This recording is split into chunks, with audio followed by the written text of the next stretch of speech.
What's up, YouTube? Hey, I'm gonna show you guys how to install underglow in your car. I've seen a lot of videos. They don't have the actual step-by-step. They tell you like, oh, I went from here to the cabin through the firewall and then I put it under the car. They don't tell you where they ran the wires and all that, so I'm gonna cover that stuff. I'm gonna pause for a second to show you guys what it looks like when I was done, and then I'll get started.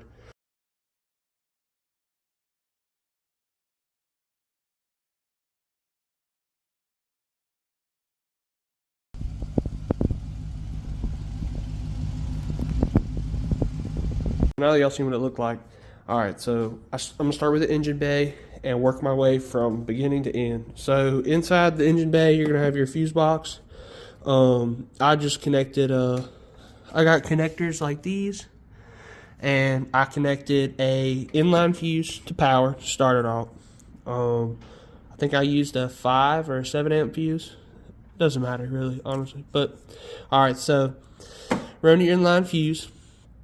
Connected it to you're going to need to get some wire also. I got 16 gauge wire to go with my stuff. They sell it at Walmart. Don't buy that overpriced crap at Advance Auto or any of those other places, because they you can buy this at Walmart. I think I paid $7 for a whole roll. But alright, this part is so that we can run a toggle switch. I like to have mine with the option to turn it off completely or leave it on when I cut the car off, all that stuff. There's other ways to do it. You can do tap fuses and stuff. I prefer doing the toggle switch. That way I know it's physically disconnected. But the inline fuse is just good so that you don't blow your box if there's any sort of shorts. Mine's right here. And all that stuff. But what I did was I ran the hot to the toggle switch right under here. I went under this tray. You can kind of lift this in the back and go right underneath it. It's pretty easy. So you just lift this up and bam. Then I ran underneath this this little seal right here. It's not perfect. It would probably be better if you ran black wire for both pieces so that you don't see it, you know. The red's kind of too much. If I had to redo it, I would do it in all black. But you just run it under there, tape it down in a few places. I use 3M tape. Then when you come on this side and lift this piece up, and I'm not going to do that, but you lift this piece up and it's all hollow in here. And inside, actually I can show you what it looks like in there. But it's just hollow in there. And you're going to run it into the cabin through this rubber grommet. Rubber grommet is for opening the hood, and you can take from the inside and you can push it like, it's like a little piece like this, and you just push it forward into the cabin and you'll have a gap. And then you want to run your wire into there. I'm going to show you inside. So that rubber grommet is going to come into here. I don't know if I can get a picture in here because I had to take some stuff off, but yeah, right in, hold on, right there. You can see it, kind of, but you push that rod, you can run the wire through that grommet, and it'll be like, it'll come right into the cabin, and then you're going to run the red to the first part of your toggle switch. I ain't gonna lie, I got 5 of these for $6 on TikTok Shop. It works great. I've had it for like 6 months now. Then you gotta run, on the way back, you gotta run a ground and a hot back to the cabin, because now you're gonna hook up to the actual box. You can put the box inside the car depending on how you have your setup. I wanted mine in the engine bay. That way, if I had any issues, I could connect power to the box directly. In case any of this wire got shorted or anything like that, I can test right at the box, and I don't have to run wire around the thing to test if there's an issue. But you want to run these two back through that grommet, and once you're done, because the grommet pushes in, you want to come from the inside and push it back out, and make sure you keep all 3 wires on like one side, so that way it seals good, because you don't want to get any like outside air from your engine bay. And mine, it works great. I had it like that. It doesn't mess up the hood. I mean, I wouldn't run a bunch of wires through there, but you can do it. Next thing, you want to follow the same path, come in through that box. Be careful when you take that off. I broke part of mine. That's the only reason I didn't take it back off. But it's super easy. You'll find it, I promise. And you want to run right back under. And I did a black wire for the ground coming back, but I kept the hot still red. Then you want to run that here. Now here's the next part. Now here's your toggle switch ground. And you want to ground it out. I use this piece right here. Then you want to connect your hot coming from the toggle switch to the actual box itself.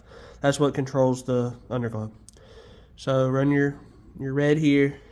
And then I put my box right here. It was a good flat space. It had 3M tape on the back of it. Taped it down. It's close. And like I was saying earlier, if I have any issues, my wire's right here.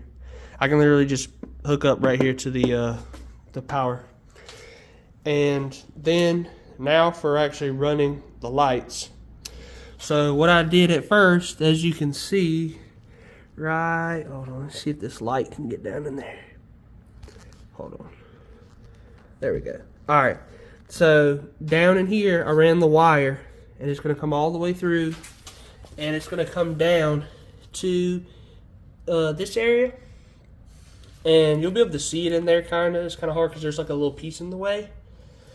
And it depends on what you have. So if you have, like mine only has one wire going to all the lights, and then it splits into two. I can't pull it because it's taped down, but right here it splits into two. That's for left side of the car and right side of the car. Some people will have every single LED strip, depending on what company you get it through. It'll have a separate connection for each light strand instead of having one side or the other. So this one has 4 strands on each side, and they connect one after the other. So what I had to do is for the front, let me show you under here, these little rubber pieces right here, there's 3 of them under the bottom. I came out the first one to run my left side. Alright, oh, I lied, sorry. I came out the middle, right? Let me zoom this out some. Alright, so I came out the middle of this one, running it along the bottom of my grill down here, the wires. So I came out the bottom in the middle, ran it this way, and then went under the car and came out this one.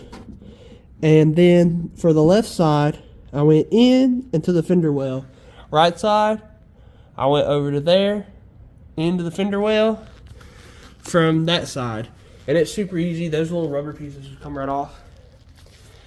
Then next, I recommend lifting the car. All I did was jack up like the one side, and you can do it without taking the fender well off, but it's a lot of work. I did it and it was not worth it. You might as well take it all off. But you take all these little things off.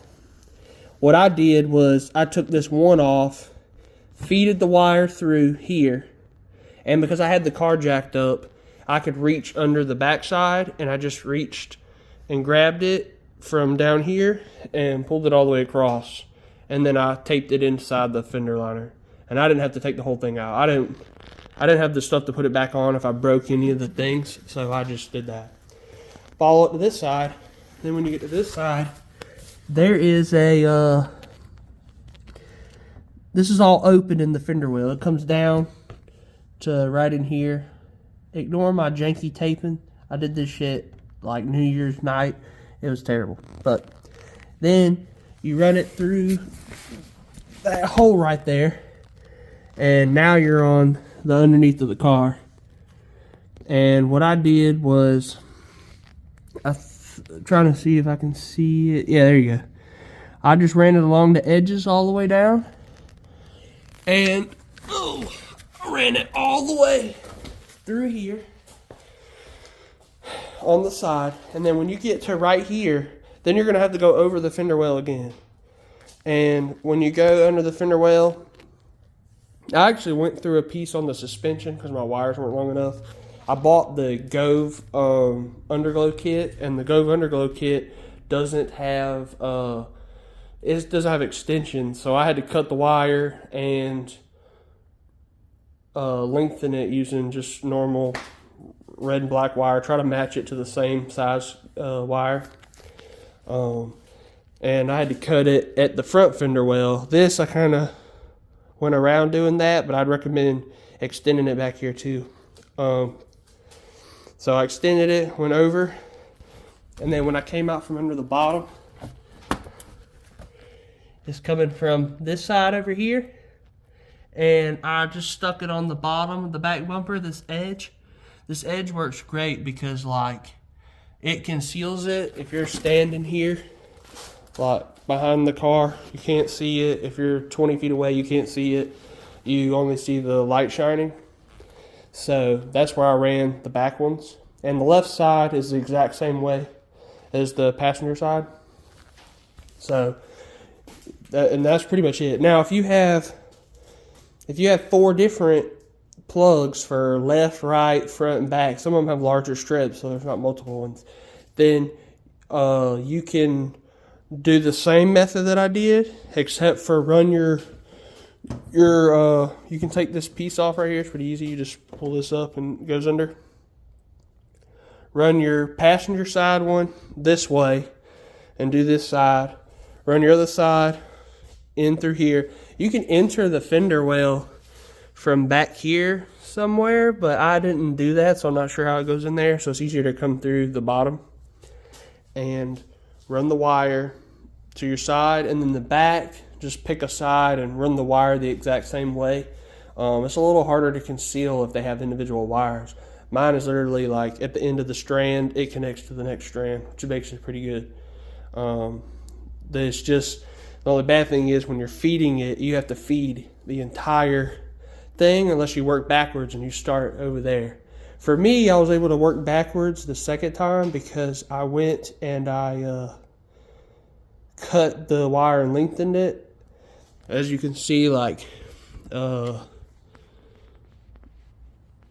think you won't be able to see it, but it's somewhere under here. I cut it and I lengthened it. It's pretty easy. I used the same wire that I wired up the toggle switch with, so it's all the same. And that's pretty much it. Like, once you do that part, you're done. Make sure your grommets plug back in. If not, you might have some sealing issues. I don't know if you're driving the weather. My car doesn't get in the rain, so it doesn't matter. But and then it should work if you run all of that. And if you have any questions, just ask me. I can tell you what I used. But I did use the Govee Underglow kit, which I showed earlier in the video, and that's it. It takes a while. It's kind of tedious, but it's worth it at the end. It looks good.